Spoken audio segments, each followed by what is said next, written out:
মূর্তির পূজা করি, তাহলে এগুলো কোত্থেকে আসলো?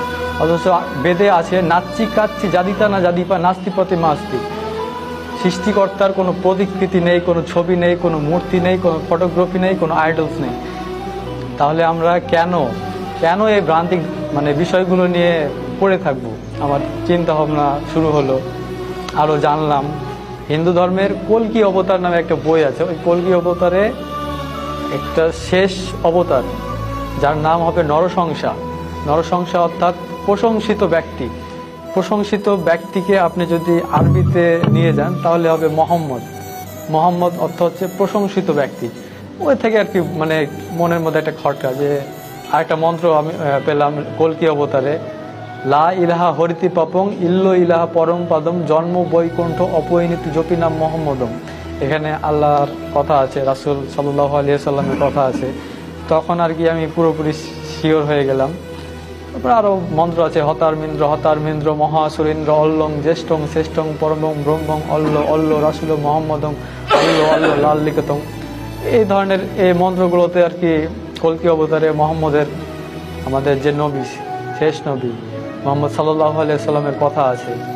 এগুলো ধীরে ধীরে আমি বুঝতে পারলাম, শুধু যে ইসলাম ধর্ম সত্য এই কথাটা যাচাই করিনি, যে খ্রিস্টান ধর্ম কেন সত্য নয়, বৌদ্ধ ধর্ম কেন সত্য নয়। সবগুলো ধর্ম যাচাই করতাম।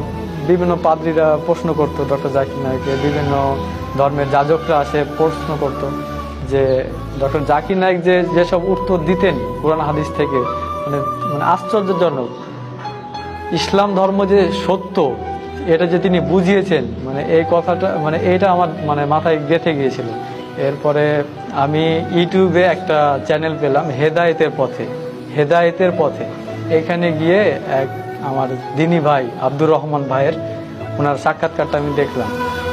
আল্লাহর কসম, আল্লাহর কসম, এই ভিডিওটা দেখার পরে আমার এই মুহূর্তে ইসলাম ধর্ম গ্রহণ করতে হবে, এরকম একটা চিন্তা ভাবনা আর কি। ওনার নাম্বারটা নিলাম, নাম্বারটা নিয়ে ফোনে সেভ করে রাখলাম।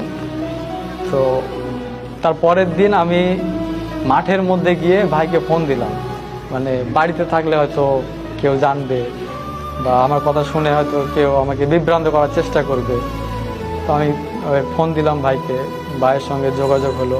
তো ভাই আমাকে একটা প্রশ্ন করেছিল, যে তুমি যে ইসলামে আসবা, তুমি কি ইসলামে